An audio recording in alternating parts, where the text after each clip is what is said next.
ഇറാനിലെ തെരുവുകളിൽ നിന്ന് ഞെട്ടിക്കുന്ന വാർത്തകളാണ് പുറത്തുവരുന്നത്.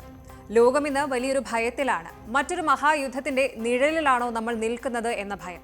ഇറാനിൽ ജനകീയ പ്രക്ഷോഭം ആളിപ്പടരുമ്പോൾ അവിടെ നടക്കുന്ന കൂട്ടക്കൊലകൾക്കെതിരെ അമേരിക്കൻ പ്രസിഡന്റ് ഡൊണാൾഡ് ട്രംപ് കടുത്ത സൈനിക മുന്നറിയിപ്പുമായി രംഗത്തെത്തിയിരിക്കുകയാണ്.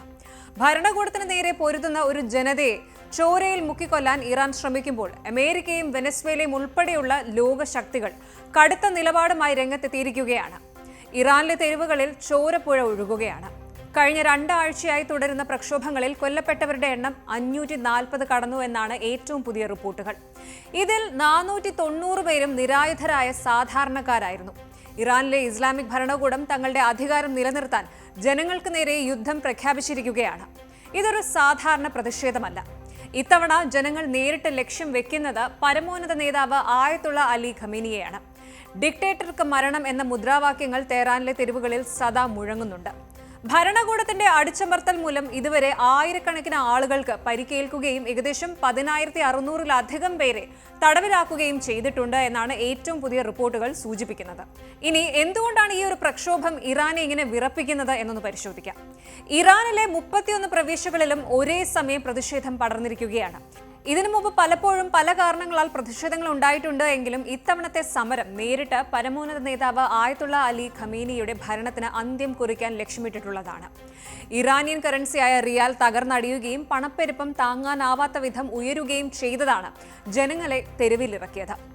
അതുപോലെ പ്രതിഷേധിക്കുന്നവരെ മൃഗീയമായി നേരിടുന്ന സർക്കാർ നയം ജനങ്ങളിൽ കടുത്ത പ്രതികാര ചിന്താഗതി ഉണ്ടാക്കിയിട്ടുണ്ട്. സോഷ്യൽ മീഡിയയിലൂടെ ഇറാനിലെ ദൃശ്യങ്ങൾ പ്രചരിച്ചതോടെ ലോകരാജ്യങ്ങൾ പ്രതിഷേധക്കാർക്ക് പിന്തുണയുമായി രംഗത്തെത്തിയിട്ടുണ്ട്. ഈ വാർത്തകൾ ലോകം അറിയാതിരിക്കാൻ ഇറാൻ സർക്കാർ രാജ്യം മുഴുവൻ ഇന്റർനെറ്റ് ഷട്ട് ഡൗൺ ഏർപ്പെടുത്തിയിട്ടുണ്ട്. വാർത്തകൾ തടയാൻ ഇറാൻ സർക്കാർ രാജ്യത്ത് ഇന്റർനെറ്റ് ബ്ലാക്ക് ഔട്ട് ഏർപ്പെടുത്തിയിരിക്കുകയാണ്. ഏകദേശം 60 മണിക്കൂറിലധികമായി ഇറാൻ ബാഹ്യ ലോകത്ത് നിന്ന് ഒറ്റപ്പെട്ടിരിക്കുകയാണ്. ഇന്റർനെറ്റ് ഇല്ലാത്ത ഈ സമയത്താണ് സൈന്യം ഏറ്റവും ക്രൂരമായ വെടിവയ്പ്പുകൾ നടത്തുന്നത്. വിദേശ മാധ്യമങ്ങളെ പോലും അകത്തേക്ക് വിടാത്ത ഈ ഒരു സാഹചര്യത്തിൽ സോഷ്യൽ മീഡിയയിലൂടെ പുറത്തുവരുന്ന ദൃശ്യങ്ങൾ കരളലിയിക്കുന്നതാണ് എന്ന് വേണം പറയാൻ. 100 കണക്കിന് മൃതദേഹങ്ങൾ വരിവരിയായി കിടത്തിയിരിക്കുന്ന മോർച്ചറികളുടെ ദൃശ്യങ്ങൾ ഉൾപ്പെടെയുള്ള ഞെട്ടിക്കുന്ന ദൃശ്യങ്ങളായിരുന്നു സകലതും. ഇനി തെഹ്റാനിലെ കാരസാഖ് ഫോറൻസിക് സെന്ററിൽ നിന്നുള്ള ദൃശ്യങ്ങൾ ഞെട്ടിപ്പിക്കുന്നതാണ്.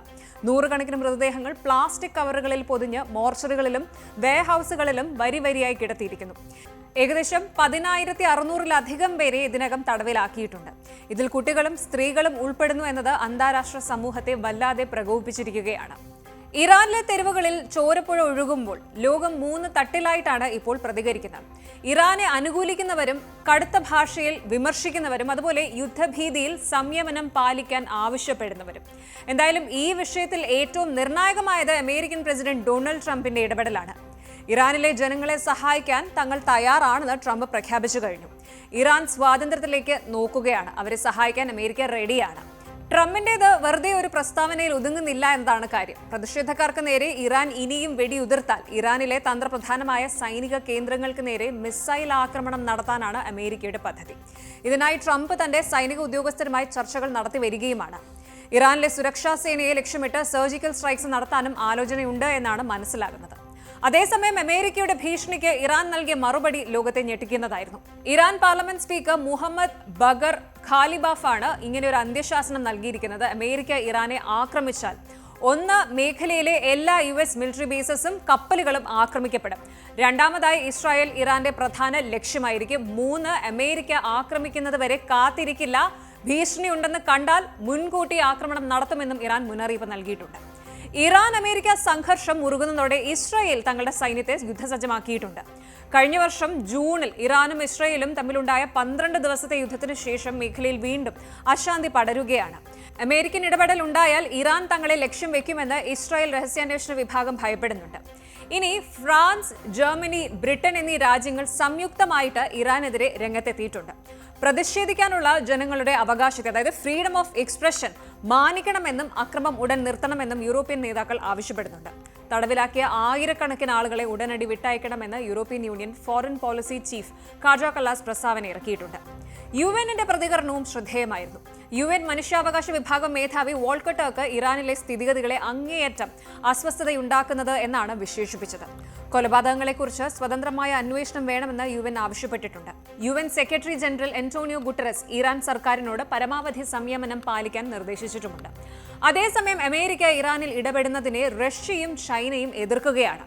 ഇറാനിലെ പ്രക്ഷോഭം ആഭ്യന്തര കാര്യമാണെന്നും പുറത്തുനിന്നുള്ള ശക്തികൾ ഇത് മുതലെടുക്കുകയാണെന്നുമാണ് റഷ്യയും ചൈനയും ആരോപിക്കുന്നത്. ഇറാനെതിരെ കൂടുതൽ ഉപരോധങ്ങൾ ഏർപ്പെടുത്തിയിരിക്കുന്നതിനെ ചൈന ശക്തമായി എതിർക്കുന്നുണ്ട്. ഇനി ഗൾഫ് രാജ്യങ്ങളുടെ നിലപാടാണ്. സൗദി അറേബ്യയും UAEയും സ്ഥിതിഗതികൾ നിരീക്ഷിക്കുകയാണ്. എന്നാൽ ഒരു പുതിയ യുദ്ധം മേഖലയുടെ സാമ്പത്തിക സ്ഥിതിയെ തകർക്കുമെന്ന് അവർ ഭയപ്പെടുന്നു. ഇറാൻ പ്രക്ഷോഭത്തിൽ ഖത്തർ ഉൾപ്പെടെയുള്ള രാജ്യങ്ങൾ സംയമനം വേണമെന്ന നിലപാടിലാണ് പക്ഷത്താണ്.